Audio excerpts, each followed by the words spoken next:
ఈ క్రిస్మస్ పండుగలో యేసుక్రీస్తు వారికి జీవితంలో స్థానమే లేదు. ఆమోసు గ్రంథంలో ప్రవక్త అయిన ఆమోసు ఏమంటాడు తెలుసా?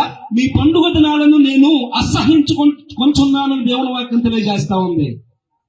మన పండుగ దినాలను దేవుడు అసహించుకుంటున్నాడని దేవుని వాక్యం తెలియజేస్తా ఉంది. ప్రియమైన దేవుని పిల్లలారా, యేసుక్రీస్తు వారు పశువుల పాకలో ఎందుకు జన్మించాడో తెలుసా?